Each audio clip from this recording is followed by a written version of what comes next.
Bem-vindos à sua jornada espiritual de crescimento pessoal e descoberta, onde mergulhar nas Sagradas Escrituras é a chave para a verdade e o entendimento profundos. Cada palavra, cada verso, transporta consigo a sabedoria e o amor divino, prontos para transformar vidas e guiar cada passo do seu caminho. No canal Palavra Falada oferecemos uma vasta biblioteca de audiobooks cristãos, repletos de inspiração, ensinamentos e fortalecimento da sua fé. Junte-se a nós nesta jornada espiritual. Inscreva-se agora e não se esqueça de deixar seu like para espalhar essa mensagem de esperança e amor, enquanto nos ajuda a crescer e a compartilhar novos conteúdos com você. Deixe os autores mais renomados serem seus professores, suas palavras inspiradoras motivando-o a alcançar novos patamares na vida. Inscreva-se agora e agradeça por se juntar a nós nessa busca pela verdade eterna.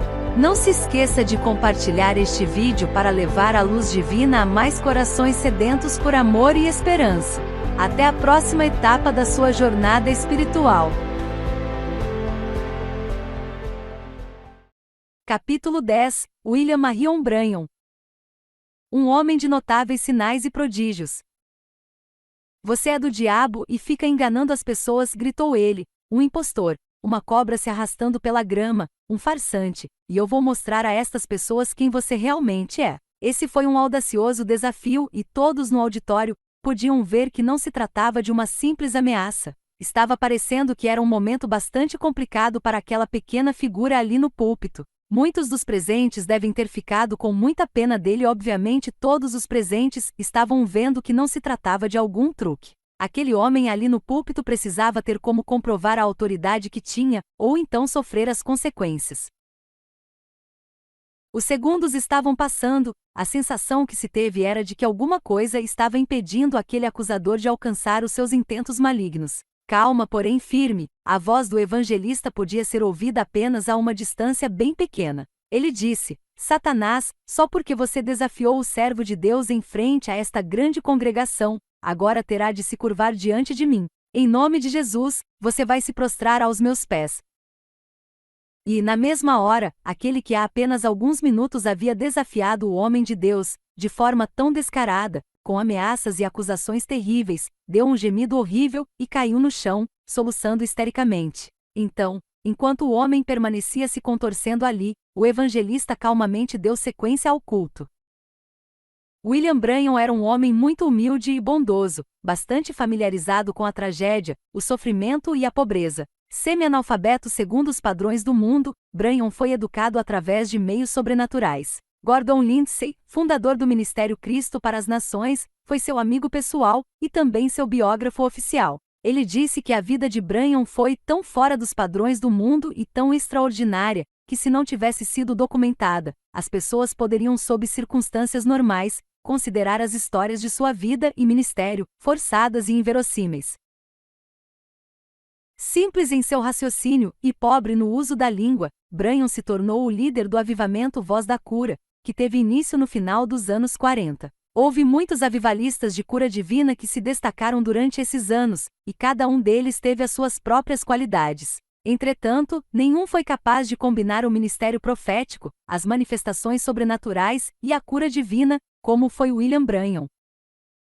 Infelizmente há, no entanto, uma nota triste neste relato. A fase final de seu ministério teve um porém, e à medida que este capítulo sobre a vida de Branham for prosseguindo, o que será escrito poderá chocar alguns e entristecer a outros. Entretanto, compreendam que os detalhes servem para nos trazer uma lição. A vida de William Branham é um exemplo tragicamente triste do que acontece quando o ministério não acompanha o tempo propício do céu. Contudo, o começo da sua vida e obra é um tributo à influência sobrenatural de Deus na Terra. Se o leitor conserva no coração algum tradicionalismo religioso, os primeiros anos da vida de Branham certamente provocarão uma onda de choques em sua forma de pensar. Um redemoinho de luz. Nas primeiras horas da manhã, do dia 6 de abril de 1909, um pequeno bebê, pesando menos de 2,5 kg, nascia nas colinas do Kentucky. Caminhando pelo piso de terra batida da velha cabana, o pai, de apenas 18 anos de idade, estava vestindo um novo macacão, reservado para aquela ocasião. A mãe, que mal tinha 15 anos, segurava o seu filho nos braços, enquanto decidiam qual seria o seu nome e, por fim, chegaram a um consenso: William Marion Branham. Enquanto as primeiras luzes do dia surgiam no céu, a avó decidiu abrir as janelas para que os pais pudessem ver melhor o filho que acabará de nascer. E foi nesse ambiente que o primeiro acontecimento sobrenatural da vida do jovem Branham teve lugar. Em suas palavras, ele conta a história conforme lhe fora transmitida. De repente, uma luz mais ou menos do tamanho de um travesseiro veio como um redemoinho através da janela, e ficou rodopiando onde eu estava, e depois pousou sobre a cama. Os vizinhos que presenciaram a cena ficaram como que extasiados com o que viram, imaginando que tipo de criança havia nascido na casa dos Branham. Enquanto a senhora Branham acariciava as pequenas mãos do seu filho, ela não fazia a menor ideia de que aquelas mesmas mãos seriam usadas por Deus para curar multidões e liderar um dos maiores avivamentos de cura divina de sua época. 2 semanas mais tarde, o pequeno William Branham fez sua primeira visita à Igreja Batista Missionária. Piso de chão batido e tábuas como cadeiras. A família de William Branham era a mais pobre entre os pobres. Eles viviam nas regiões das montanhas de Kentucky. O lugar onde moravam era de chão batido, e como cadeiras, usavam tábuas. Eram pessoas sem qualquer instrução segundo os padrões do mundo. Portanto, ler a Bíblia ou qualquer outro livro era praticamente impossível. As condições de vida eram precárias e havia bem pouca ênfase em servir ao Senhor. A família Branham possuía um conhecimento superficial a respeito de Deus, apenas isso. O ambiente em que viviam era muito adverso, e eles se esforçavam ao máximo para conseguirem sobreviver. Os Branham frequentavam a igreja basicamente por uma questão de obrigação moral, ou, ocasionalmente, como um evento social. Quando passamos a conhecer a origem de Branham, fica fácil compreender por que Deus usou sinais sobrenaturais para falar com ele. Ele não sabia ler ou estudar a Bíblia sozinho, e também não sabia como orar. Além do mais, durante toda a sua juventude, ele nunca ouviu nenhuma pessoa orando. Se uma pessoa não sabe ler, então não tem como aprender de Deus através da sua palavra. E se não ora, então também não pode ouvir da sua voz interior ou do seu espírito. E, por último, se ninguém ao seu redor conhece a Deus, então também não haverá ninguém com capacidade para lhe ensinar.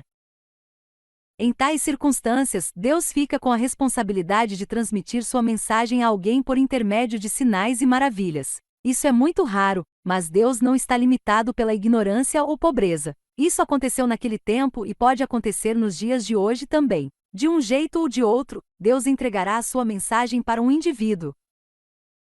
Lemos no Antigo Testamento o relato de uma jumenta que falou com Balaão, conforme o livro de Números, capítulo 22, versos 21 ao 41. Essa seria a única maneira de Balaão ouvir a voz de Deus. O Senhor também falou com Moisés através de uma sarça ardente. E no livro de Atos, sinais e maravilhas capacitaram os crentes a virar de cabeça para baixo o mundo religioso, que vivia em densas trevas. Deus não está limitado a nenhuma educação teológica. Ele é Deus, e às vezes, Ele vai levantar alguém como William Branham e trazê-lo para destruir os nossos moldes religiosos. A religião quer que nos esqueçamos de que a palavra sobrenatural descreve a presença de Deus. Tem gente que fica bem tranquila quando Deus rompe a casca de sua religiosidade. E foi Deus operando por intermédio de sinais e maravilhas que fez com que Branham conhecesse o Senhor, compreendesse o chamado de Deus para a sua vida, e mais tarde, caminhasse nos caminhos do Senhor. Salvo de morrer congelado. A providência divina estava sobre a vida de Branham desde o seu nascimento. Seu pai, que trabalhava como madeireiro, tinha de ficar fora de casa por longos períodos de tempo. Certa ocasião, quando Branham tinha apenas 6 meses de vida, seu pai viajou para trabalhar em outra região. Uma violenta tempestade de neve cobriu as montanhas, aprisionando a pequena criança e a mãe dentro de sua cabana. Com o fim do estoque de comidas e de lenha para a fogueira, a morte parecia inevitável. Assim, a mãe de Branham agasalhou a si mesma e ao seu filho com trapos de cobertores, e deitaram-se na cama, famintos e tremendo de frio, simplesmente esperando para enfrentar o seu destino. Entretanto, o destino não tem o poder de mudar os planos de Deus. Ele estava cuidando deles por intermédio de um vizinho que, percebendo que não havia nenhum sinal de fumaça saindo da chaminé da casa, enfrentou a pesada nevasca em direção à cabana e entrou. Ao perceber a situação, Ele rapidamente ajuntou madeira para acender o fogo e encarou a tempestade de neve outra vez, de volta à sua própria cabana, para providenciar alimento para os Branham. A bondade e a atenção daquele homem salvaram a vida de William Branham e sua mãe. Pouco tempo depois dessa quase tragédia, o pai de Branham mudou-se com sua família para Utica, no estado de Indiana, onde conseguiu um trabalho como lavrador. Mais tarde, foram para a cidade de Jeffersonville, naquele mesmo estado, a qual se tornaria conhecida como sendo a cidade de William Branham. Mesmo que a família tenha se mudado para Jeffersonville, que era uma cidade de tamanho médio, eles continuaram extremamente pobres. Quando já tinha seus 7 anos de idade, o pequeno Branham sequer tinha uma camisa para vestir e ir para a escola, só possuía um casaco. Muitas vezes ele permanecia sentado, suando debaixo do calor escaldante de sua pequena sala de aula, com vergonha de tirar o casaco, por não usar nada por baixo. Deus nunca faz acepção entre pobres e ricos, ele vê o que existe no coração das pessoas. Um vento vindo do céu. As aulas daquele dia haviam terminado e os amigos de Branham estavam saindo para ir pescar na lagoa. Ele queria muito ir com eles, mas seu pai havia dito que ele tinha de buscar água para a família usar à noite. Branham chorava enquanto pegava a água, triste por ter de trabalhar em vez de ir pescar na lagoa. Cansado de carregar o pesado balde de água da cisterna até a sua casa, sentou-se debaixo de uma velha árvore para descansar. Repentinamente ele ouviu o som do vento soprando no topo da árvore. Levantou-se depressa para observar, e percebeu que não havia vento em nenhum outro lugar, apenas naquela árvore. Em seguida deu um passo para trás e olhou para cima, por entre os galhos da árvore, e ouviu uma voz dizendo: "Jamais beba, fume ou desonre o seu corpo com qualquer coisa, pois eu tenho um trabalho para você realizar quando se tornar mais velho." Assustado com aquela voz e tremendo de medo, o pequeno garoto correu para os braços da mãe, chorando. Imaginando que o filho tivesse sido picado por alguma cobra, ela tentou acalmá-lo. Contudo, incapaz de tranquilizá-lo, colocou-o na cama e chamou um médico, temendo que ele estivesse sofrendo de algum tipo de desordem emocional. E durante o resto de sua infância, Branham fez tudo o que pôde para nunca mais passar perto daquela árvore. Por mais estranha que essa experiência possa ter sido para Branham, ele decidiu que nunca deveria fumar, beber ou fazer qualquer coisa que viesse a desonrar o seu corpo. Muitas vezes, por causa da pressão dos companheiros, ele chegou até a tentar e entretanto, assim que ele levava um cigarro ou um copo de bebida aos lábios, tornava a ouvir aquele som do vento soprando no topo daquela árvore. Imediatamente olhava ao seu redor, mas sempre percebia que tudo estava calmo e tranquilo como antes. E aquele mesmo estranho medo vinha sobre ele, fazendo com que jogasse fora o cigarro ou deixasse o copo e fugisse para longe. Por causa desse seu estranho comportamento, Branham teve poucos amigos durante a sua adolescência. Ele disse o seguinte a respeito de si próprio: "Era como se durante toda a minha vida eu fosse como uma ovelha negra, sem conhecer ninguém que me entendesse, afinal, nem eu mesmo me entendia." Ele frequentemente comentava que sempre tinha uma sensação estranha, como se alguém estivesse ao meu lado, tentando me dizer alguma coisa, especialmente quando me encontrava sozinho. Por essa razão, Branham passou os anos de sua juventude em uma busca frustrada por direção, incapaz de compreender o chamado de Deus para a sua vida e de responder a ele. Sem ter para onde correr. Embora Branham tenha experimentado manifestações sobrenaturais em sua vida, ele ainda não havia tido a experiência do novo nascimento. Quando tinha 14 anos de idade, ele foi ferido acidentalmente durante uma caçada, e teve de ficar hospitalizado durante muitos meses. Todavia, não percebeu a insistência do chamado de Deus pressionando a sua vida, e não tinha a menor ideia do que estava acontecendo com ele. Seus pais não estavam muito familiarizados com o Senhor, e por isso, Branham não recebeu muito encorajamento por parte deles. Tudo o que ele tinha era o seu conhecimento limitado, o que o levou a continuar a resistir ao chamado de Deus. Com a idade de 19 anos, Branham decidiu mudar-se para outra cidade, na esperança de que um novo ambiente pudesse aliviá-lo de suas pressões. Sabendo que sua mãe não concordaria com a sua decisão, disse a ela que estava indo para um acampamento, longe de casa pouco mais de 22 quilômetros. Contudo, seu destino era outro, a cidade de Phoenix, no estado do Arizona. Em um novo ambiente e com um estilo de vida diferente, Branham tratou logo de garantir um trabalho diurno em um rancho nos arredores. Durante a noite, porém, perseguia a carreira de boxeador profissional, onde chegou até mesmo a ganhar algumas medalhas. Entretanto, mesmo tendo tentado, Branham não podia fugir de Deus, nem mesmo indo morar no meio do deserto. Numa determinada ocasião, olhando para as estrelas no céu, sentiu novamente o chamado de Deus para a sua vida.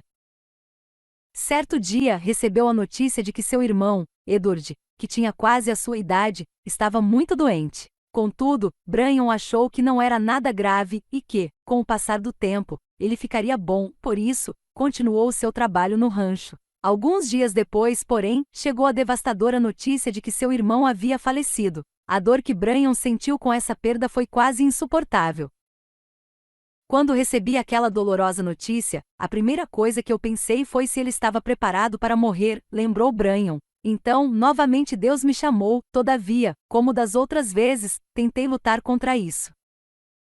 Durante a viagem de volta à casa de seus pais, lágrimas rolavam pelo seu rosto, à medida que se lembrava da infância junto do irmão. Recordando-se de como havia sido dura a vida para eles, ficou imaginando se Deus não teria levado Edward para um lugar melhor. A morte de Edward foi muito dura para a família, pois nenhum deles conhecia a Deus, e era impossível para eles encontrar algum consolo em meio a tanto sofrimento. Contudo, foi durante o funeral do irmão que Branham lembra-se de ter ouvido a primeira oração da sua vida, e foi ali que ele decidiu que iria aprender a orar. Ele tinha planos de, logo após o enterro, voltar para o Arizona. Entretanto, sua mãe suplicou-lhe que ficasse com eles em casa. Branham concordou e conseguiu um trabalho na companhia Gasworks, na cidade de New Albany. Enfrentando a morte. Aproximadamente 2 anos mais tarde, enquanto testava medidores de gás, Branham se intoxicou com o produto, e todo o revestimento do seu estômago ficou coberto de ácido químico. Ele sofreu durante semanas antes de decidir que precisava da ajuda de um médico especialista. Os exames que Branham fez constataram que ele estava com apendicite. Assim, o médico pediu a sua imediata internação para que se submetesse a uma intervenção cirúrgica. Pelo fato de não sentir dores, ele pediu que fosse aplicada apenas uma anestesia local, pois assim poderia permanecer consciente e assistir à cirurgia. Mesmo ainda não sendo uma pessoa nascida de novo, Branham pediu a um pastor batista que ficasse com ele na sala de cirurgia, durante o tempo da operação. Após a intervenção cirúrgica, William foi levado para o seu quarto no hospital, onde ia piorando a cada dia que passava. Ao perceber que o seu batimento cardíaco ficava mais e mais fraco, sentiu que a morte estava à espreita. Em determinado momento, percebeu que o quarto foi escurecendo gradualmente, e à distância, ouviu aquele som de vento, que já lhe era tão familiar. Parecia que o vento estava soprando em uma floresta, fazendo ruído nas folhas das árvores. Branham lembrava-se de ter tido o seguinte pensamento: bem, creio que isso é a morte que veio me buscar. O vento foi chegando mais perto e o som se tornou mais e mais alto. Depois, senti que eu já não estava mais ali, disse Branham. Eu era novamente aquele garoto, descalço, em pé no mesmo lugar, debaixo daquela mesma árvore. E ouvi a mesma voz: jantais, beba ou fumei. Entretanto, desta vez a voz me disse: eu chamei você, mas você não deu ouvidos. As palavras se repetiram 3 vezes. Depois eu disse: Senhor, se é você quem está falando comigo, deixe-me voltar para a terra, e eu prometo que vou pregar o seu evangelho desde os telhados até as esquinas. Vou anunciar a todos a sua salvação. Repentinamente ele acordou, e viu que estava em seu quarto de hospital. Ele estava se sentindo bem melhor, mas o cirurgião pensou que ele estivesse morto. Quando ele entrou no quarto e viu Branham, disse: não sou um homem que frequenta igrejas, mas devo reconhecer que Deus visitou este garoto. Poucos dias mais tarde, Branham teve alta do hospital, e, fiel ao seu voto, começou a buscar a Deus imediatamente. Curado, e muito orgulhoso disso. Branham foi de igreja em igreja procurando uma que pregasse sobre arrependimento. Finalmente, já em desespero, foi para um barracão que ficava na parte de trás de sua casa, e tentou orar. Contudo, ele não tinha a mínima ideia sobre o que deveria orar, e por isso, simplesmente começou a falar com Deus como falaria com qualquer outra pessoa. De repente, uma luz surgiu na parede do barracão, formando uma cruz. Branham acredita firmemente que era o Senhor, pois parecia que um peso de 1000 quilos havia sido retirado de sobre os seus ombros. E foi ali, naquele velho barracão, que Branham nasceu de novo. O acidente ocorrido na companhia de gás havia deixado Branham com estranhas sequelas. Uma delas era que, se fixasse os olhos em alguma coisa, durante muito tempo, a sua cabeça começava a tremer. Diante disso, pediu ao Senhor que, se fosse para ele pregar às pessoas, precisava ser completamente curado. Então, ele encontrou uma pequena igreja batista independente que cria em cura divina, foi à frente para receber oração, e foi curado imediatamente. Vendo o poder de Deus manifeste ali nessa igreja, Branham começou a orar e a buscar ao Senhor para experimentar esse tipo de poder em sua vida. 6 meses depois, ele recebeu a resposta. Depois de aceitar o seu chamado para ser um pregador, William Branham foi ordenado ministro da Igreja Batista Independente.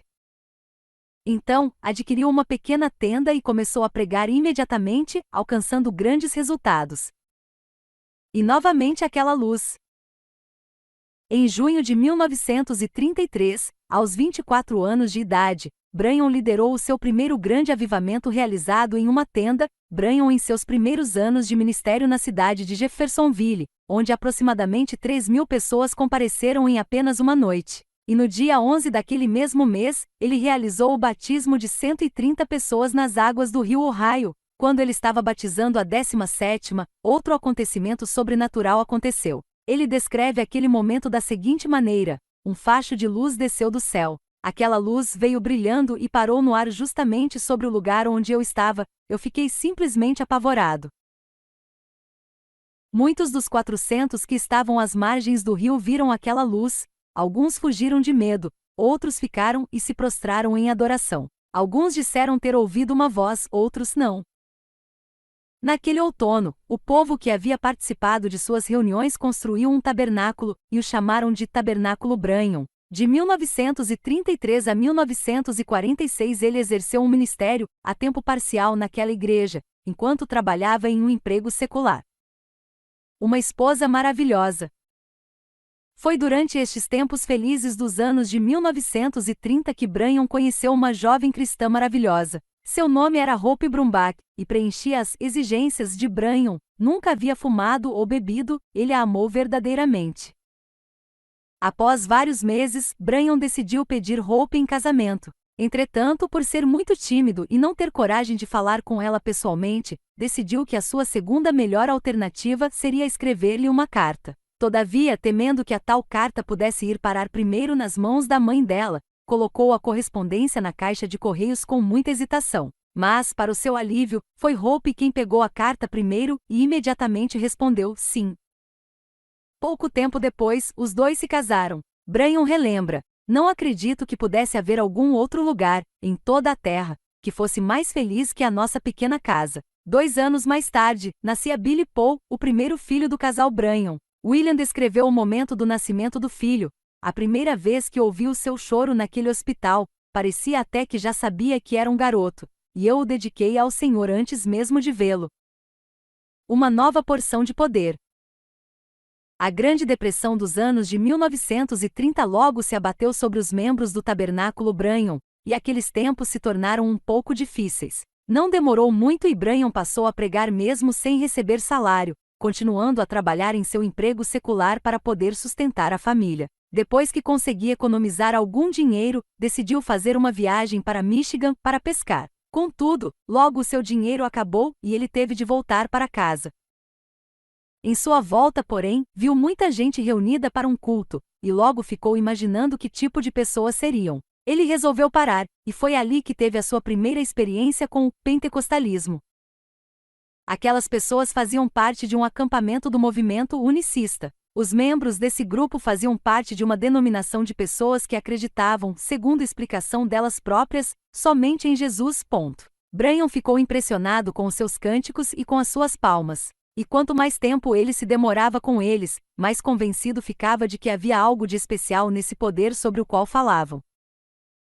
Naquela noite, Branham dirigiu o seu carro Ford modelo T até uma lavoura de milho e dormiu ali dentro do automóvel. Estava ansioso para voltar no dia seguinte. Ele havia se apresentado para eles como um ministro, e, durante a reunião, o líder do grupo anunciou que as pessoas ali gostariam de ouvir daquele que deveria ser o mais jovem pregador presente naquele evento, William Branham.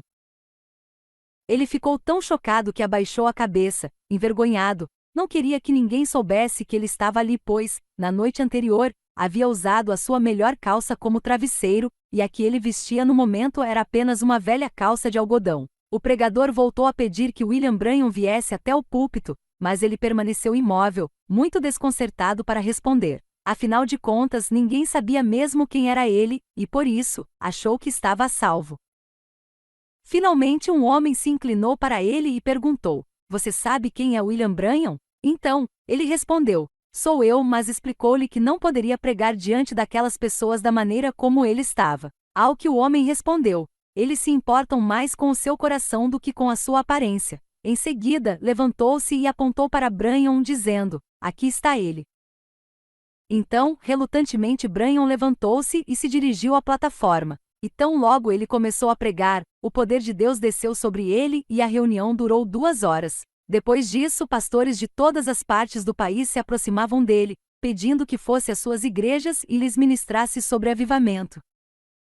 Quando Branham foi embora, sua agenda estava lotada. Esse pessoal do movimento unicista não tinha a mínima ideia de que havia acabado de convidar um batista para ministrar em suas igrejas, e isso durante semanas.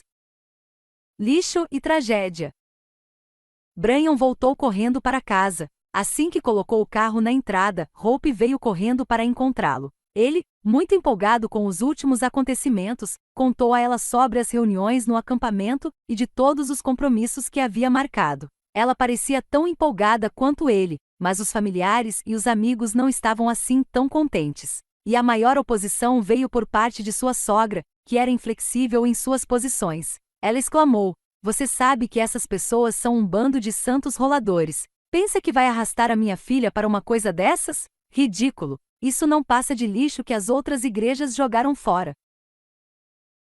Assim, influenciado pela sogra, Branham cancelou todas as reuniões que havia marcado com o pessoal do movimento unicista pentecostal. Mais tarde, lamentaria essa decisão como sendo o maior erro de toda a sua vida. Afinal de contas, se ele tivesse ido para ministrar nessas reuniões, sua família não teria passado pela grande inundação ocorrida no estado de Ohio, em 1937. O inverno daquele ano foi absolutamente severo. Quando pesados blocos de neve começaram a derreter, isso provocou uma grande inundação no rio Ohio, que transbordou nas suas margens. Nem mesmo as represas e os diques conseguiram segurar o grande avanço das águas. E essa inundação não poderia ter vindo em pior momento para os Branham, pois Hope havia acabado de dar à luz a mais um filho, e desta vez era uma menina, a quem deram o nome de Sharon Rose. Por causa do trabalho de parto, o sistema imunológico de Hope ainda não havia sido completamente restaurado, e por isso, contraiu uma séria doença nos pulmões. E foi exatamente nesse período de convalescença de Hope que o dique do rio Ohio não resistiu à força das águas, e rapidamente toda a área ficou inundada. As sirenes deram o alarme anunciando que todos deveriam evacuar o local, para sua própria segurança. Hope não estava em condições de ser removida, entretanto, não havia escolha. Assim, apesar do frio e da chuva, ela foi transportada para um hospital provisório, montado em uma região mais alta. E, para piorar ainda mais a situação, durante essa grande inundação os 2 filhos de William e Hope contraíram uma severa pneumonia. Onde está minha família? Por mais que Branham quisesse ficar ao lado de sua amada família, sabia que tinha de ajudar sua cidade a lutar contra aquela enchente. Então, tomou a decisão de se juntar ao esquadrão de resgate, porém, 4 horas mais tarde, quando voltou ao hospital, descobriu que a água havia rompido as paredes do lugar, e que a sua família não estava mais ali. Branham passou toda aquela noite em uma busca desesperada pela sua família. Finalmente foi avisado que sua esposa e filhos haviam sido enviados de trem para outra cidade. Mais do que depressa, tentou de todas as maneiras ir ao encontro deles, mas foi impedido pelas águas da inundação. E por 2 semanas ele ficou isolado e impossibilitado de sair de onde estava, e não teve nenhuma notícia a respeito dos seus. Tão logo as águas abaixaram, saiu em seu caminhão, à procura de sua família. Ele não tinha a menor ideia se eles estavam vivos ou não. Quando chegou na próxima cidade, onde eles supostamente estariam, ninguém sabia do tal hospital, muito menos de seus queridos. Totalmente desesperado, Branham andou pelas ruas com o chapéu na mão, vagando, orando e clamando por sua família. Alguém o reconheceu e lhe disse para onde sua esposa e filhos haviam sido enviados. Entretanto, as águas da enchente haviam destruído qualquer meio de se chegar à cidade onde estavam. Brian agradeceu ao homem e continuou em sua busca. Repentinamente, como se fosse uma orientação de Deus, correu até um homem, que lhe disse saber para onde sua família havia sido enviada e que a sua esposa estava à beira da morte. Os dois homens procuraram até encontrar uma maneira de passar pelas águas, e ao anoitecer, Brian e seu amigo entraram na cidade e encontraram a sua família. Eu já estava quase em casa. A igreja batista ali naquela cidade havia sido transformada em um hospital improvisado. Quando Brian encontrou Hope, ajoelhou-se ao lado de sua cama, e ficou sabendo que os raios-x haviam mostrado que ela estava com tuberculose, e que essa doença estava se agravando cada dia mais em seus pulmões. Ele falou calmamente com ela e Hope lhe informou que os filhos estavam com a sogra dele. Assim que ele os encontrou, percebeu que também estavam com a saúde deteriorada. Então Brian decidiu que trabalharia e juntar os recursos necessários para ver sua esposa e os filhos recuperados. Certo dia, enquanto estava trabalhando, recebeu uma ligação do hospital, e o médico lhe disse que, se desejasse ver a esposa ainda com vida, deveria ir até lá imediatamente. Tão logo desligou o telefone, correu ao encontro de Hope. Ao chegar ali, entrou às pressas e o médico veio encontrar-lhe ainda na porta, levando-o sem mais demora até o quarto onde estava a esposa. Quando entrou, viu que já havia um lençol cobrindo todo o seu corpo. Entretanto, Brian a agarrou e sacudiu, gritando: "Querida, fale comigo. Deus, por favor, deixe que ela fale comigo mais uma vez." Então, naquela mesma hora, Hope abriu os olhos, tentou tocar o marido, mas estava muito fraca para conseguir erguer o braço. Ela olhou para ele e disse baixinho: "Eu já estava quase em casa. Por que você me chamou?" Em seguida, com uma voz fraca e quase inaudível, começou a falar com ele sobre o céu. Ela disse: "Querido, você tem pregado sobre o céu, tem falado sobre ele, mas não pode imaginar quão maravilhoso ele é." Então, com os olhos cheios de lágrimas, agradeceu Brian por ter sido sempre um esposo tão bom. Em seguida, foi ficando cada vez mais calma. Ele termina o relato com as seguintes palavras: "Ela me puxou para perto de si e me deu um beijo de despedida, depois, partiu para estar com o Senhor." Quando ele estava dirigindo de volta para casa, sozinho na escuridão, tudo o que via fazia com que se lembrasse de Hope. Sua dor parecia insuportável. Em casa, pensando sobre os seus filhos que haviam ficado sem a mãe, adormeceu, até que foi acordado com uma batida na porta. A noite mais triste de sua vida. "William, sua filha está morrendo", foram as palavras daquele homem, parado ali em sua porta. Sentindo-se totalmente exausto, Brian entrou na caminhonete com aquele homem, e levaram a filhinha Sharon para um hospital. Mas isso não adiantou quase nada, pois os exames mostraram que seu bebê estava com meningite espinhal.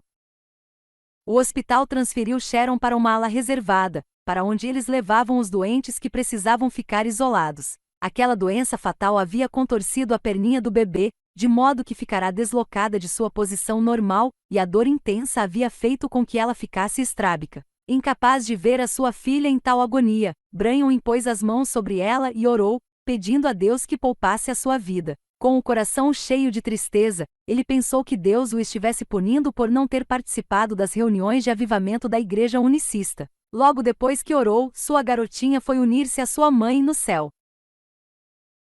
Em apenas uma noite, Brian perdeu duas das três pessoas mais preciosas que ele tinha na terra, a esposa e a filha. Agora ele só tinha o filho, Billy Paul. 2 dias depois, um homem de coração destruído enterrou sua filha nos braços da mãe. Parecia que ele não seria capaz de suportar tamanha dor, e nos anos que se seguiram, sempre que ia orar pelos enfermos, a lembrança desses sentimentos ainda iria trazer muitas lágrimas de compaixão ao rosto de William Brian. E novamente aquele vento. Os próximos 5 anos foram um período de deserto na vida de Brian, parecia que ninguém conseguia entendê-lo. Sua igreja batista estava ficando cada dia mais impaciente com ele, e até disseram que suas visões eram coisa do diabo. Eles chegaram até a dizer que a luz que havia aparecido no dia do seu nascimento indicava a presença de um demônio em sua vida. Advertiram Brian a parar com as suas experiências com visões, ou seu ministério iria acabar caindo no descrédito das pessoas. Durante esse tempo, Brian casou-se novamente. Ele havia dito muitas vezes que nunca faria isso, porém, antes de morrer, Hope havia pedido a ele que, por causa dos filhos, seria bom que ele se casasse outra vez. Ele continuou a pregar no tabernáculo Branham, entretanto, também trabalhava como guarda florestal, como uma atividade secundária. Em 7 de maio de 1946, um maravilhoso dia de primavera, quando ele voltou para casa para almoçar, recebeu a visita de um amigo. Então, os dois saíram e pararam debaixo de uma frondosa árvore. Sobre aquela ocasião, Branham fez o seguinte relato: parecia que a copa daquela árvore estava solta, era como se alguma coisa tivesse descido daquela árvore, como um grande vento impetuoso. Sua esposa veio correndo lá de dentro da casa, para ver se ele estava bem. Tentando controlar as emoções, Branham sentou-se e contou-lhe sobre o que havia acontecido com ele há 20 anos. Nessa ocasião, ele tomou a decisão de que descobriria, de uma vez por todas, o que estava por trás desse vento. Ele disse o seguinte: "Ei-me despedi de minha esposa e do meu filho, e disse-lhes que, caso não retornasse dentro de alguns poucos dias, talvez eu nunca mais voltasse para casa." O anjo do Senhor chegou. Então, Branham procurou um lugar onde pudesse se recolher para orar e ler a Bíblia. Sua angústia era tão grande que parecia que sua alma iria separar-se de seu corpo. Foi aí que ele clamou: "Deus, será que vais falar comigo de alguma forma? Porque se o Senhor não me ajudar, não posso continuar vivendo." Naquela mesma noite, por volta das 11 horas, percebeu uma luz oscilante dentro do local onde ele se encontrava. Imaginando que alguém estivesse se aproximando com uma lanterna, olhou pela janela, mas não viu ninguém. Repentinamente a luz começou a espalhar-se sobre o chão. Assustado, Branham saltou da cadeira quando viu uma bola de fogo brilhando no piso. Depois, ouviu os passos de alguém, e, ao olhar, percebeu os pés de um homem vindo em sua direção. Levantando os olhos, viu um ser celestial que parecia pesar uns 100 quilos, vestido com um manto branco. Enquanto Branham tremia de medo, o homem falou com ele: "Não temas. Fui enviado pelo Todo-Poderoso para dizer-lhe que sua vida peculiar e sua maneira de agir, que tem sido tão mal compreendida, tem o propósito de mostrar que Deus o enviou para levar o dom de cura divina aos povos da terra." E o anjo continuou: "Se você for sincero, e conseguir que as pessoas creiam em você, nada conseguirá resistir às suas orações, nem mesmo o câncer." A primeira reação de Branham foi como a que Gideão teve, no Antigo Testamento. Ele disse ao anjo que era uma pessoa pobre e sem instrução, e que, por isso, ninguém aceitaria o seu ministério, ou mesmo dar ouvidos ao que ele dissesse. Entretanto, o anjo lhe disse que ele receberia 2 dons para servirem de sinal de comprovação do seu ministério. Primeiro, Branham seria capaz de identificar doenças por intermédio de uma vibração em sua mão esquerda. Alguns chegaram a fazer chacota dessa manifestação física, ou mesmo a rotularam como sendo demoníaca. Para entender a palavra do Senhor, precisamos compreender a lei da justiça e a lei do Espírito, para só então formular o princípio. E possível explicar aquela vibração da seguinte forma: quando a enfermidade impura que estava atuando na pessoa afligida por ela era tocada pelo poder de Deus, através de Branham, desencadeava uma reação física, ou uma vibração. Quando o que é impuro se depara com o que é puro, disso resulta uma reação. Anos mais tarde, Gordon Lindsay testemunhou esse fenômeno. Ele disse que a corrente elétrica, como uma vibração que William Branham sentia, era tão forte que, instantaneamente, fazia com que o relógio de Branham parasse. Disse ainda que depois que o espírito saía da pessoa, a mão vermelha e inchada de Branham voltava à sua condição normal. O anjo continuou instruindo Branham, disse que quando ele sentisse a vibração, era para orar pela pessoa. Se a vibração parasse, era porque a pessoa estava curada, se não, era para ele simplesmente abençoar a pessoa e ir embora. O segundo sinal.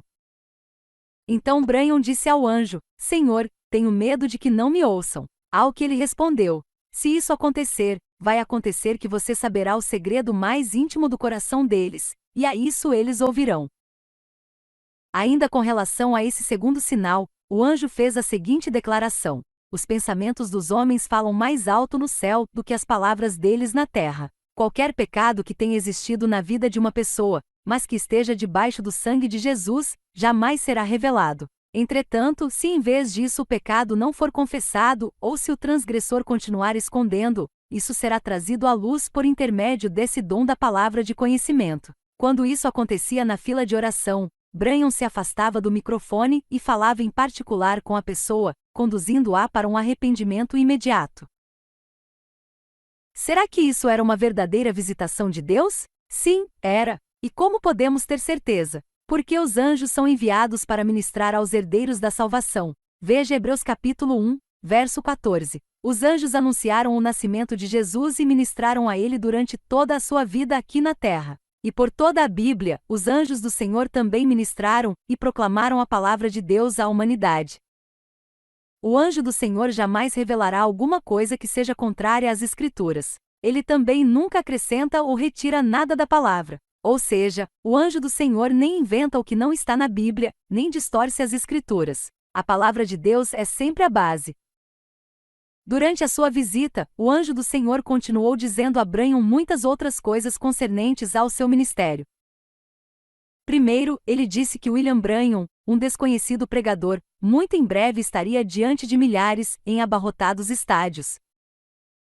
Segundo, ele disse que, se Branham fosse fiel ao seu chamado, os resultados atingiriam o mundo todo e sacudir as nações. A visita daquele anjo durou aproximadamente meia hora. Sem tempo a perder. Depois que recebeu a visita desse anjo, Branham voltou para sua casa. E no próximo domingo, à noite, contou aos membros do tabernáculo sobre essa visitação. E por mais inacreditável que isso possa parecer, eles acreditaram totalmente em tudo o que ele lhes disse. As palavras do Senhor se confirmaram rapidamente. Enquanto Branham estava falando, alguém chegou e lhe entregou um telegrama. Era de um tal de reverendo Robert Dalguere, pedindo a Branham que fosse a St. Louis orar por sua filha, que se encontrava terrivelmente enferma. Ele já havia esgotado todos os recursos da medicina e sentia que a oração era a única esperança para a filha. Branham, todavia, não tinha dinheiro para fazer aquela viagem. Entretanto, a congregação rapidamente levantou uma oferta, conseguindo dinheiro suficiente para uma viagem de ida e volta de trem. Então ele pegou emprestado uma muda de roupas com um de seus irmãos e um casaco com um outro. À meia-noite, os membros da congregação o acompanharam até a estação, para pegar o trem com destino a St. Louis. O primeiro milagre. Chegando em St. Louis, encontrou uma garotinha deitada, à beira da morte, por causa de uma enfermidade desconhecida. A igreja já havia orado e jejuado em favor dela, mas até aquele momento ela não tinha apresentado nenhuma melhora. Os melhores médicos da cidade haviam sido chamados, mas foram incapazes de diagnosticar o caso dela. Lágrimas desciam pelo rosto de Branham, enquanto ele caminhava em direção ao leito daquela pequena menina. Ela era simplesmente pele e osso, deitada ali naquela cama, arranhando seu próprio rosto como se fosse um animal. Ela estava rouca de tanto gritar de dor, pois seu tormento já durava 3 meses. Então Branham juntou-se aos demais em oração, mas não houve nenhuma melhora. Finalmente ele pediu que lhe arranjassem um lugar tranquilo, onde pudesse ficar a sós e buscar ao Senhor. E esse seria o seu padrão de comportamento nos primeiros anos de seu ministério. Enquanto buscava a Deus, ele geralmente conseguia as respostas através de uma visão. Então ele esperava até que as condições fossem exatamente conforme havia visto na visão, e depois, agia baseado no que vira. Os resultados eram sempre imediatos quando ele seguia esse padrão. Depois de algum tempo, Branham voltou confiante para dentro da casa. Ele perguntou ao pai e aos outros: "Vocês creem que eu sou o servo de Deus?" "Sim", responderam. "Então, façam o que eu disser e não duvidem." E ele continuou falando várias outras coisas. Depois, orou pela criança, de acordo com a visão que o Senhor havia dado a ele. Imediatamente o espírito maligno deixou a garotinha, e ela foi curada, e viveu uma infância normal e saudável. Quando a notícia da cura se espalhou, as pessoas juntaram-se para ver Branham, mas ele preferiu se retirar, prometendo que voltaria mais tarde. Assim, dentro de algumas semanas, ele estava de volta. Os mortos são ressuscitados. Em junho de 1946, Branham voltou a St. Louis e dirigiu uma reunião de 12 dias, onde pregou e orou pelos enfermos. A tenda ficou lotada, e ainda tinha muitas pessoas do lado de fora, mesmo debaixo de chuvas torrenciais. Tremendas manifestações do poder de Deus foram testemunhadas, como coxos andando, cegos vendo e surdos ouvindo. Um pastor, que havia 20 anos era cego, recebeu de volta a sua visão. Uma mulher, que tinha rejeitado o Espírito de Deus, caiu morta do lado de fora da tenda, como consequência de um ataque do coração. Branham foi até onde estava o corpo e orou sobre ele. A mulher se levantou e encontrou salvação em Jesus Cristo. As curas se multiplicaram e cresceram além da conta. Branham geralmente ficava orando pelos enfermos até 2 horas da manhã. De Saint Louis, ele foi convidado para ministrar em reuniões de avivamento de Jonesboro, Arkansas, onde mais ou menos 25.000 pessoas assistiram às reuniões. Durante esse culto, Branham foi chamado rapidamente até uma ambulância, onde uma idosa senhora havia morrido. Depois de fazer uma oração simples, ela se levantou e abraçou o marido. Havia tantas pessoas de pé, encostadas na porta de trás da ambulância, que parecia que não ia dar para abri-la para que Branham pudesse sair. Então, o motorista colocou o seu casaco cobrindo o vidro, para que William Branham pudesse sair pela porta da frente. Certa mulher, que havia dirigido centenas de quilômetros, tentou, debaixo de lágrimas, descrever para os outros a humildade, a compaixão e a brandura de Branham. Quando ela olhou para ele, disse que tudo o que podia ver era Jesus, acrescentando: "Você nunca mais será o mesmo depois de vê-lo." Vamos crescer. Em Arkansas, Branham conseguiu seu primeiro administrador de campanhas, W. E. Kidson, que era o editor do jornal The Apostolic Herald, o Mensageiro Apostólico. Esse era o informativo que publicava as notícias do ministério de Branham. Kidson, um obstinado pioneiro da doutrina unicista, foi quem apresentou William para sua denominação e o levou para pregar em várias igrejas menores. O ano de 1947 é lembrado como um tempo muito frutífero no ministério de Branham. Foi nessa época que a revista Time publicou as notícias sobre as suas campanhas, e foi quando a equipe do evangelista fez a primeira viagem aos estados da região oeste dos Estados Unidos. T.L. e Daisy Osborne foram grandemente influenciados pelas reuniões de Branham, ocorridas em Portland, Oregon. Naqueles dias, eles tinham acabado de chegar de uma viagem missionária à Índia, a qual os havia deixado desanimados, sem propósito, sem visão e praticamente prontos a abandonar o ministério. Conta-se que T.L. Osborne estava presente em uma reunião em que Branham pediu a uma garota estrábica que se virasse para a plateia e encarasse as pessoas. Enquanto ele impunha suas mãos sobre ela, T.L. Osborne viu quando os olhos da jovenzinha foram gradualmente endireitados. Naquele momento, ele ouviu as seguintes palavras: "Você pode fazer isto. Você pode fazer isto." Depois de encerrada a reunião, os Osborne sentiram-se revigorados, reanimados e receberam uma nova direção do Senhor. Eles finalmente encontraram a resposta para o que estavam procurando. E o resultado disso foi um incrível ministério internacional de cura e missões, realizado pelos Osborne entre as nações do mundo. Foi também no ano de 1947 que Branham conheceu Gordon Lindsay e se associou a ele. Jack Moore, um ministro do movimento unicista, viajava com Branham quando eles se encontraram com Lindsay. Embora Gordon fosse trinitariano, os dois homens formaram uma coalizão que se mostrou fundamental para o sucesso de Branham. Quando Lindsay percebeu que um mover divino, sem precedentes, havia começado, insistiu com Branham para que levasse o seu ministério para além dos limites do movimento unicista, para o meio dos círculos do Evangelho pleno. Acreditando que Gordon Lindsay estava sendo usado para cumprir as palavras que o anjo havia lhe dito durante a visitação, Branham concordou. E como Lindsay era um mestre na organização, um atributo que William não possuía, este concedeu a Gordo a liberdade de organizar e promover um dos maiores avivamentos de cura daqueles tempos.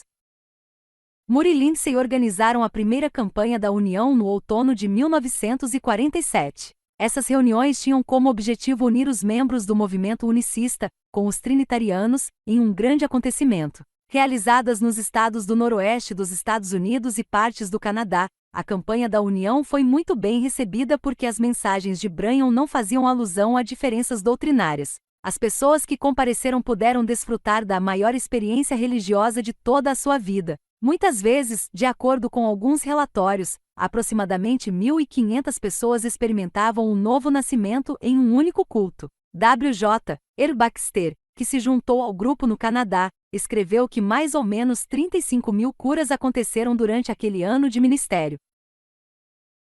Nasce a voz da cura.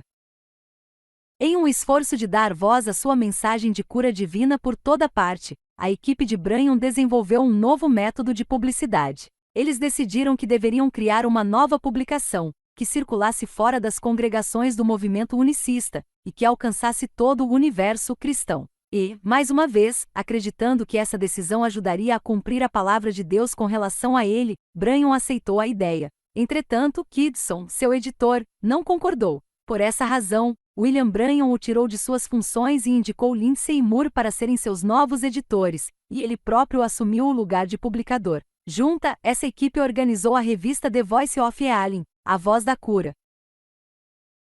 A ideia original era publicar apenas um número da revista, simplesmente para apresentar aos leitores a pessoa e o ministério de Branham. Entretanto, a procura foi tão grande que aquela revista piloto foi reimpressa muitas vezes. Finalmente a equipe decidiu publicar The Voice of Healing mensalmente.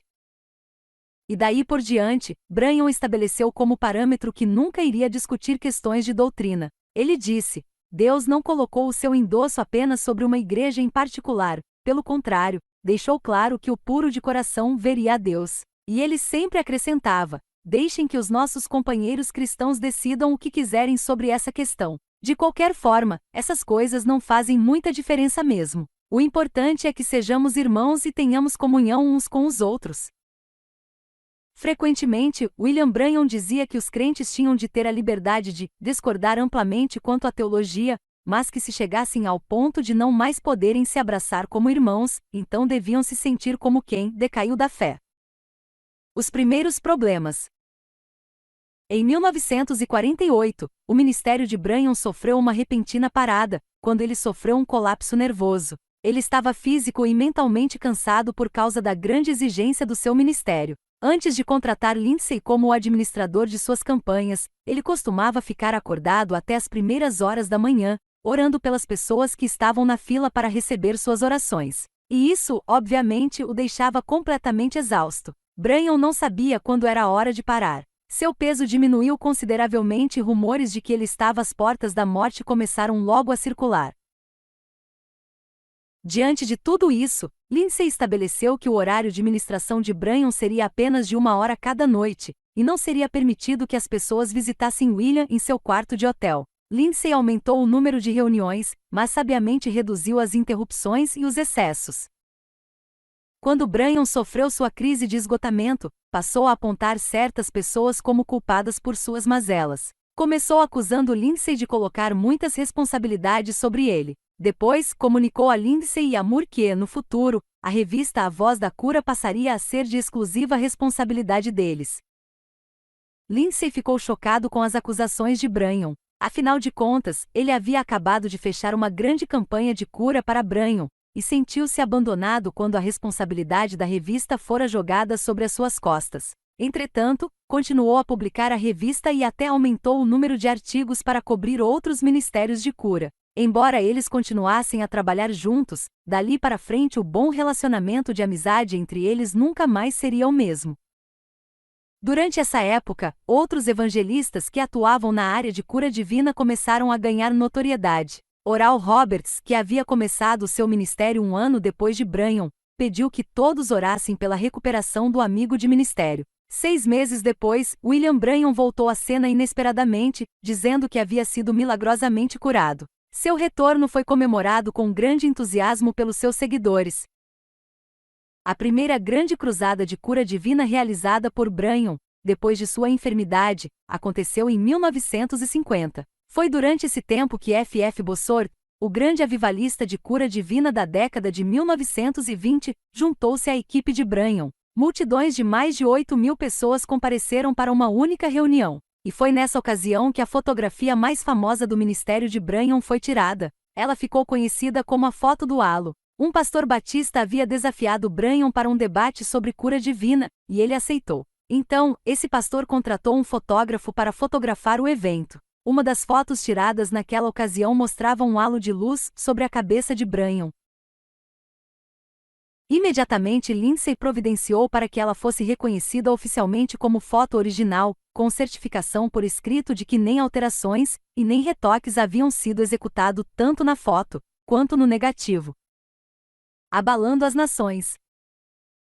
Em abril de 1950, Branham viajou para a Escandinávia, tornando-se o primeiro evangelista do movimento Voz da Cura a viajar para a Europa. Antes da viagem, porém, Branham teve uma visão de um garoto sendo atropelado por um carro, e em seguida, morrendo, todavia, era trazido de volta à vida. Ele contou essa visão em todos os lugares da América do Norte por onde passou. Quando chegou na Finlândia, o carro onde Branham estava ficou parado atrás de um outro que havia atropelado 2 garotos. A equipe dele pegou um dos garotos acidentados e levou-o para o hospital. Vendo que o pulso e a circulação da criança haviam parado, Branham ajoelhou-se no assoalho do carro e orou ao Senhor, pedindo misericórdia. O garoto voltou imediatamente à vida e começou a chorar. Ele recebeu alta do hospital 3 dias depois. No dia seguinte, Branham teve uma visão que lhe mostrava que não apenas um dos meninos, mas os 2 estavam vivos. Um amigo que estava viajando junto, havia escrito em um pedaço de papel a primeira visão que Branham tivera sobre o garoto, exatamente na mesma hora em que a visão havia acontecido. Depois de fazer a anotação, ele colocou aquele pedaço de papel em sua carteira. Depois do incidente, dizem que aquele amigo pegou o papel e o leu para Branham. Era absolutamente a mesma visão que ele havia contado a todos. William Branham também havia recebido muitos pedidos de oração do povo da África, entre eles, alguns que vieram acompanhados de uma passagem de avião. Assim, no final do ano de 1951, ele e sua equipe de ministério viajaram para a África do Sul, onde realizaram campanhas durante todo o mês de dezembro. Conta-se que aquelas reuniões foram as maiores realizadas até então naquele país, com multidões calculadas em torno de 50.000 pessoas, e muitos tiveram de ser mandados de volta para casa, por falta de lugar. A cidade de Durban possuía, na época, uma população de mais de 200.000 pessoas. Todos os ônibus da cidade foram colocados nas ruas e, mesmo assim, nem todas as pessoas conseguiram ir para as reuniões de Branham. Os resultados foram tão incríveis que até um livro, intitulado A Prophet Visit South Africa, um profeta visita a África do Sul, foi escrito para registrar o acontecimento. Como ele agia? William Branham possuía uma personalidade cativante. Não era uma personalidade carismática ou exuberante, mas ele era mais lembrado por sua humildade e origem simples. Estava sempre se desculpando por não ter um bom grau de instrução e por sua falta de cultura. Ele não se sentia muito à vontade em falar diante de grandes multidões, e quando falava, era geralmente com uma voz bem discreta e quase gaguejando. Na maioria das vezes, Branham deixava a parte da pregação para Bossor e os demais membros da equipe, e depois, ele ministrava a cura divina para as multidões. Tudo o que dizia a respeito ao seu ministério estava relacionado ao sobrenatural. Ele desaprovava qualquer pessoa que se deixasse guiar pelo intelectualismo, e não permitia que ocupasse a plataforma juntamente com ele. Toda a sua equipe se concentrava em criar uma atmosfera onde pudesse existir a manifestação de cura divina. Baxter e Bossor pregavam nas reuniões realizadas durante as manhãs e tardes. Baxter tinha a responsabilidade de pregar sermões evangelísticos, enquanto a função de Bossor era instruir as pessoas em como receber e manter a cura. Lindsay, o coordenador das campanhas, era o responsável pelos apelos.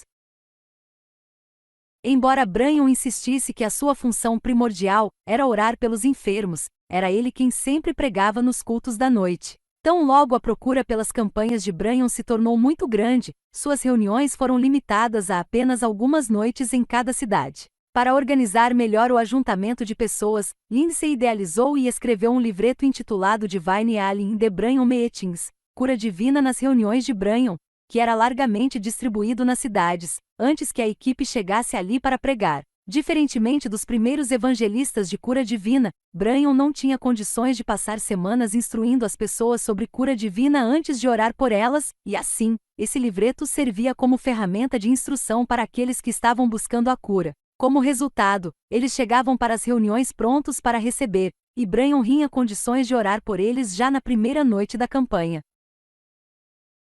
Branham evitava qualquer entrevista pessoal antes das reuniões da noite e, na maioria das vezes, gastava 3 dias em jejum e oração antes de cada campanha. Ele também não orava pelas pessoas enquanto não sentisse que o anjo do Senhor estava em pé, ao seu lado direito. Sem essa consciência, dizia Bossort, ele parecia alguém totalmente incapaz. Entretanto, quando sentia a presença do anjo, era como se o véu da carne fosse rasgado, e ele entrasse no mundo do espírito, para ser totalmente dominado pela sensação da presença do invisível. Algumas testemunhas disseram ter visto o anjo em pé ao lado de Branham. Entretanto, a maioria dos que disseram ter visto essa presença, geralmente descrevia o fenômeno como sendo uma luz celestial. Bosworth escreveu que na campanha realizada em terras africanas, em 1951, foi visto uma luz sobre a cabeça daquelas pessoas cuja fé havia atingido o nível necessário para receberem a bênção. E enquanto estava sob a unção, Branham reconhecia essa luz. Quando ele orava pelas pessoas que estavam na fila para receberem sua oração, Branham as orientava a formarem uma fila ao seu lado direito. Assim, ele cria que as pessoas receberiam uma porção dobrada de poder, porque passavam em frente dele e do anjo. A equipe de Branham usava os populares cartões de oração, cada pessoa recebia um cartão com um número gravado, e esses números iam sendo chamados de forma aleatória, durante o culto. Ele também orava sobre lenços, para serem enviados àquelas pessoas que estavam passando por aflições. Veja Atos capítulo 19, verso 12. Sua doutrina nos primeiros dias. Branham cria que a cura divina era parte da obra consumada no Calvário, e que qualquer enfermidade e todo pecado eram causados por Satanás. Aquilo que os médicos denominam câncer, Deus chama de demônio, pregava ele. William Branham também tinha um forte ministério de libertação. Juntamente com o pecado e as doenças, ele classificava insanidade, crise de raiva, incredulidade e hábitos imorais como obras do maligno. Ele não acreditava que a libertação curasse a pessoa, mas, sim, que abria um caminho para que a cura pudesse acontecer. Durante as suas reuniões, antes de Branham expulsar demônios, ele parava e dizia aos céticos ali presentes que ele não podia se responsabilizar pelo que de mal pudesse acontecer a eles. Caso alguém desejasse ser curado em suas reuniões, deveria fazer duas coisas. 1. Crer em Jesus e confessar que ele havia morrido para que ele fosse curado. 2. Crer que Branham era um profeta de Deus, enviado para ministrar a cura. Ele cria que a fé era um sexto sentido. Para ele, fé era acreditar no que Deus havia revelado. As pessoas perdiam a cura porque desistiam de crer no que Deus havia revelado a elas. Assim como a fé mata a doença, a incredulidade a ressuscita, ponderava Branham. Segundo ele, uma pessoa não precisava ser cristã para ser curada, entretanto, teria de se tornar, se desejasse continuar curada. Embora Branham apoiasse o trabalho dos médicos, sabia que eles eram limitados. Segundo cria, a medicina apenas mantinha o corpo limpo, enquanto Deus operava a cura propriamente dita. Branham declarava: nenhuma área da medicina jamais curou qualquer enfermidade. Dizem que ele ficava completamente indignado quando alguém dizia que cura divina era fanatismo. Na mesma hora, ele respondia dizendo: por que a medicina nunca é rotulada como fanatismo, quando uma pessoa morre em consequência de um tratamento médico incorreto? Branham também era contra a prosperidade dos cristãos, especialmente a dos ministros do Evangelho. Ele sempre dizia que poderia ter sido um milionário com a renda do seu ministério, mas escolheu não ser, e se negava a receber presentes muito valiosos. Ele dizia: quero ser exatamente como as pessoas que chegam para receber oração. Quando ele finalmente aceitou um Cadillac de presente, manteve o automóvel em sua garagem por 2 anos, pois tinha vergonha de usá-lo. Ele começou a escorregar. Durante 9 anos Branham continuou sendo muito influente no ministério de cura divina. Nessa época, evangelistas com chamado ministerial para essa área começaram a surgir por todo o país, operando grandes sinais e maravilhas. Em 1952, um dos melhores momentos do avivamento Voz da Cura, 49 proeminentes evangelistas, que davam ênfase em cura divina, foram destaque na revista The Voice of Healing, A Voz da Cura. A revelação sobre cura divina havia atingido o clímax em todo o mundo. Entretanto, desse ano em diante, as chamas desse avivamento começaram a se apagar. Em 1955, Branham começou a enfrentar problemas e seu ministério passou por uma mudança radical.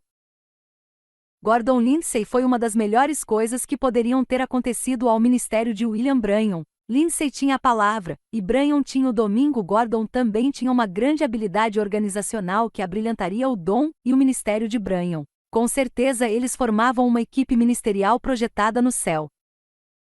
Entretanto, Branham se recusou a reconhecer a importância de Lindsay. Em vez disso, ele o incriminava, acusava e até certo ponto, deixou-o de lado. Creio firmemente que Deus tenha separado Lindsay para ajudar Branham, porque Branham não poderia ter realizado o seu ministério sozinho. Por essa razão, também creio que a separação deles tenha sido um grande erro, e que Branham caiu em heresias por causa disso. Cercado por homens manipuladores.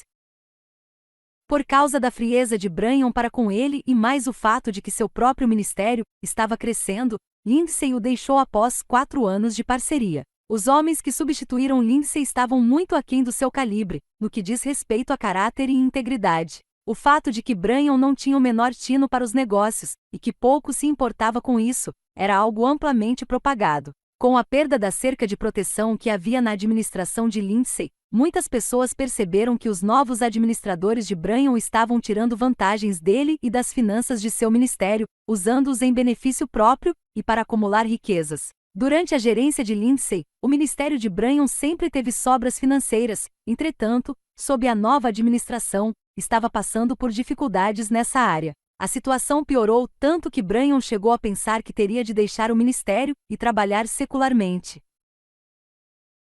As multidões que compareciam às reuniões estavam diminuindo, e logo o ministério estava devendo a quantia de $15.000. O total de cartas que o ministério recebia todos os dias caiu de 1.000 para pouco mais de 75. No auge desse tempo de avivamento, a falta de cuidados de Branham com os assuntos financeiros parecia passar despercebida. Entretanto, agora que as finanças estavam apertadas, sua falta de cuidados despertou a atenção da Receita Federal Americana. Em 1956, foi aberto contra o evangelista um processo por sonegação tributária, e a despeito das objeções que apresentou, Branham acabou aceitando um acordo extrajudicial de $40.000, um débito que perdurou pelo resto de sua vida. Eventualmente, Branham começou a perceber que as pessoas o haviam colocado em um pedestal. E à medida que outros evangelistas, que também tinham ministério na área de cura divina, foram se tornando proeminentes, essas pessoas iam massageando o ego de Branham. Elas apoiavam as suas visões estranhas, afirmando que ele era o novo Elias, o precursor da segunda vinda de Cristo, o líder da era da sétima igreja, conforme o livro de Apocalipse, capítulo 3, versos 14 ao 22. Para eles, somente Branham tinha condições de cumprir o chamado de mensageiro à Laodiceia, ninguém mais tinha capacidade para exercer esse papel. Em 1958, havia apenas uns 12 proeminentes evangelistas de cura divina. Estava claro para todo mundo que os dias de glória do avivamento à voz da cura estavam chegando ao fim. Agora era tempo de buscar ao Senhor, buscando a revelação das novas diretrizes a serem seguidas durante o próximo mover de Deus. Desviando-se do chamado. Entretanto, Branham não aproveitou bem a oportunidade. De fato, ele nunca fez nenhum tipo de transição. Em vez de buscar ao Senhor, para que lhe mostrasse o seu lugar nesse novo mover de Deus, ele voltou-se para o radicalismo e o sensacionalismo. Branham resolveu atuar no ministério de ensino, mas isso foi totalmente por sua própria vontade, não por ordenança divina. É bem provável que, por intermédio de seu dom profético, William Branham tenha visto o despertar do dom de ensino, o qual aconteceria através do movimento da palavra de fé, e que começou no final dos anos 70. Contudo, obviamente ele se antecipou um pouco ao tempo certo, talvez em uma tentativa de recuperar o seu status como o líder do movimento. Branham fracassou por não entender que ele já era um inegável líder entre as igrejas, a única coisa que precisava era voltar ao seu chamado. Deus não chamou Branham para ser um mestre, exatamente porque ele não tinha conhecimento suficiente da palavra para exercer esse papel. Por isso, o seu ministério começou a ensinar e enfatizar doutrinas conflitantes. Parece que ele se esqueceu de tudo o que havia pregado no início de seu ministério. Sem dúvida, esse grande erro fez com que sua vida tivesse um fim precoce, e até hoje continua a cobrir de sombras o seu ministério. Ele fez à sua maneira. Branham dizia ter estranhas visões espirituais, as quais o faziam estar sempre buscando e se empenhando para ver realizadas. Durante toda a década de 60 ele passou lamentando o fato de que sua popularidade estava em baixa, e reparando que outros evangelistas haviam deixado ele para trás. Isso se tornou uma verdadeira obsessão para ele. Branham tentou dar um novo impulso à sua popularidade fazendo uso dos seus ensinamentos doutrinários, os quais, segundo ele, lhe haviam sido dados por revelação profética. E por fazer uso errado do seu dom, suas profecias se tornaram distorcidas. Em vez de usar sua habilidade profética para converter o coração dos homens a Deus, ele tentou predizer acontecimentos internacionais, apoiando suas próprias doutrinas. Quando lemos sobre alguns exemplos das doutrinas endossadas por Branham, conseguimos compreender por que foi um erro tão grande ele ter permitido que Lindsay fosse dispensado do seu ministério. Se Lindsay tivesse permanecido com ele, todos esses erros não teriam sobrevindo sobre a vida de Branham. A seguir, listamos alguns exemplos chocantes das doutrinas proféticas que ele ensinou até os seus últimos dias de vida. Perdição eterna. Apresentada como uma nova revelação, Branham ensinava que não havia perdição eterna. Segundo ele, o inferno era para sempre, mas não por toda a eternidade. Para sempre, na sua concepção, significava um período de tempo e que, depois, todos os que estivessem no inferno seriam destruídos. A semente da serpente. Ele também ensinava que a mulher não fora criada por Deus, mas um mero subproduto do homem. Chegava mesmo a dizer que os animais estavam em um nível superior ao da mulher, pois haviam sido criados do nada. Segundo ele, esse status secundário da mulher fazia com que ela fosse a criatura mais facilmente enganada e mais enganadora da face da terra. Para William Branham, a mulher carregou a semente da serpente. Essa doutrina dizia que Eva e a serpente haviam tido relações sexuais no jardim do Éden, e que dessa relação nascerá Caim. Ele dizia ainda que Deus planejara a multiplicação da espécie através do pó da terra, como havia sido no caso de Adão, mas que a ação de Eva e Satanás havia alterado os planos divinos. Por causa de Eva e seu envolvimento sexual com o diabo, aconteceu um método inferior de procriação. De acordo com Branham, toda mulher carrega, literalmente, a semente do diabo. Certa vez, ele disse o seguinte: toda vez que um cortejo de enterro passa pela rua, a culpada é uma mulher. Tudo o que existe de errado é por culpa de uma mulher. E aí a colocam como cabeça da igreja, que vergonha. Branham argumentava que por causa de sua hereditariedade e de seu ato vergonhoso com Satanás, a mulher não estava qualificada para ser uma pregadora. Ele ensinava que a descendência sobrenatural de Eva, originada em Caim, construiu grandes cidades onde os cientistas nasceram, bem como o intelectualismo. Por isso, para Branham, todo cientista e todo intelectual que rejeita a natureza sobrenatural do Evangelho é porque vem da semente da serpente. Divórcio. De acordo com Branham, já que as mulheres haviam levado os homens ao envolvimento com o sexo, o resultado foi a poligamia, por isso, elas tinham de ser punidas. Então, o homem pode ter muitas esposas, mas a mulher apenas um marido. Para ele, quando Jesus falou sobre o divórcio, estava falando para a mulher, não para o homem. Conforme seus ensinamentos, uma mulher não pode se casar novamente sob nenhuma circunstância. O homem, entretanto, pode divorciar-se quantas vezes desejar e casar novamente com uma virgem. O sinal da besta. Branham ensinava que o denominacionalismo era o sinal da besta, os protestantes eram a grande meretriz e que os católicos eram a própria besta. Por causa de uma visão que tivera, ele insinuou, embora nunca tenha falado claramente, que ele era o mensageiro dos últimos dias e o profeta de Laodiceia, que tinha o poder de abrir o 7º selo do livro do Apocalipse. Ele profetizou que a destruição dos Estados Unidos teria início em 1977. O poder de suas palavras. Branham afirmava que chegaria um dia em seu ministério quando a palavra declarada, que partisse de sua boca, transformaria corpos físicos em corpos glorificados para o arrebatamento. Esse poder tremendo seria liberado porque as palavras de Branham restaurariam o nome original de JHVH. No passado, esse nome nunca tinha sido pronunciado corretamente, entretanto, a boca de Branham tinha sido formada de modo especial para poder pronunciá-lo. Sobre o movimento unicista. Embora houvesse negado no início de seu ministério, agora Branham pregava abertamente a doutrina unicista. Entretanto, ele criticava as igrejas que criam somente em Jesus, dizendo que houve muitas pessoas que se chamaram Jesus, mas há apenas um Senhor Jesus Cristo. Um dia ele pregava que os trinitarianos não eram nascidos de novo, em outros, declarava que apenas alguns deles eram. Ele chegou a profetizar afirmando que os trinitarianos são do diabo, e depois, convocou a todos que estavam ouvindo a fita dessa pregação, que fossem batizados em nome de Jesus Cristo. Ele também estava sempre mudando a sua doutrina sobre a salvação. Algumas vezes ele dizia que qualquer pessoa pode ser salva, outras, podia alinhar-se com a doutrina calvinista e dizer: Há milhões de pessoas que aceitariam a salvação, se pudessem, mas não podem. Não é para eles.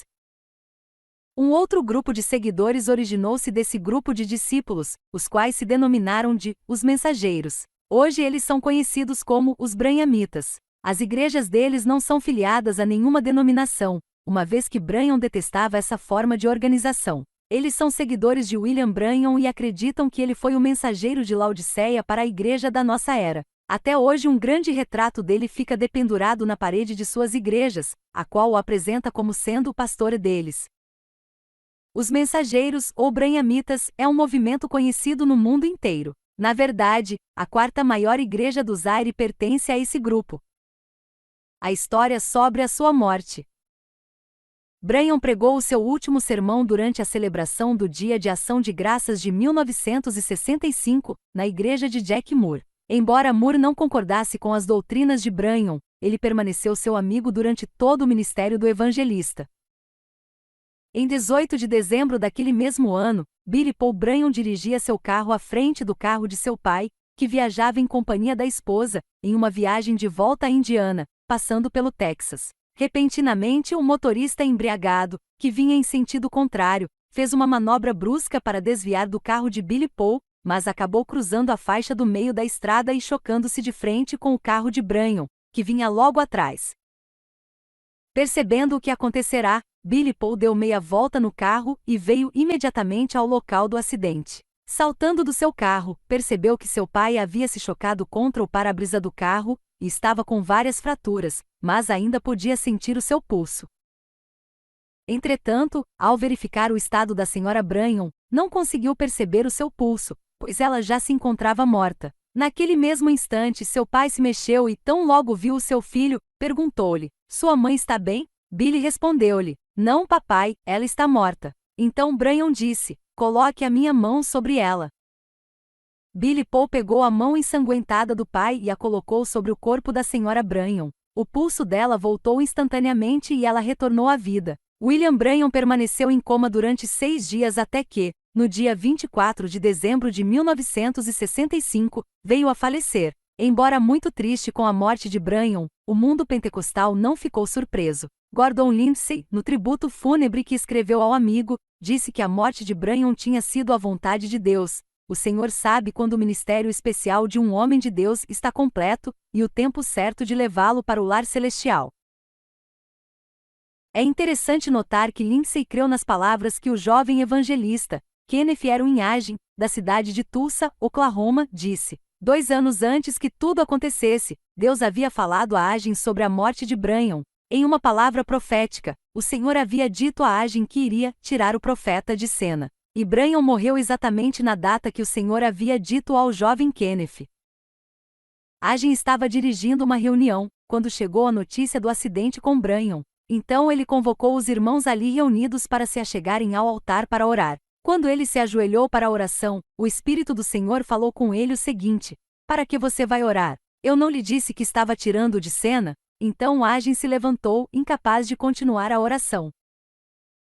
Por causa da desobediência de Branham com relação ao seu chamado, e por criar doutrinas de confusão, Agin cria que Deus teve de retirar o Pai do avivamento de cura divina da terra. Por 4 vezes, o Espírito Santo disse a Lindsay que Branham morreria e que era para ele avisá-lo disso. Entretanto, Lindsay não conseguia passar pela barreira dos homens manipuladores que cercavam Branham.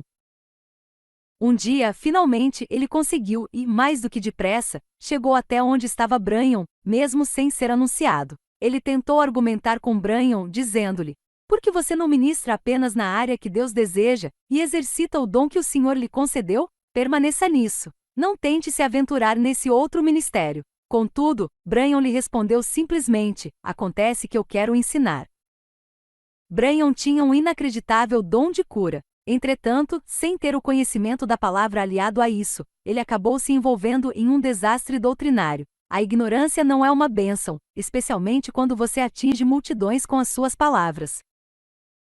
Deus deu a Branham um grande dom, mas não podia tomar isso de volta. E como esse dom estava desviando as pessoas, fazendo com que seguissem a doutrina dele, Deus colocou em ação o seu soberano direito, conforme mencionado em 1 Coríntios, capítulo 5, verso 5. "Entreguem esse homem a Satanás, para que o corpo seja destruído, e seu espírito seja salvo no dia do Senhor. Na verdade, a morte de Branham foi um ato de misericórdia da parte de Deus. Alguns creem que o Senhor salvou Branham do inferno.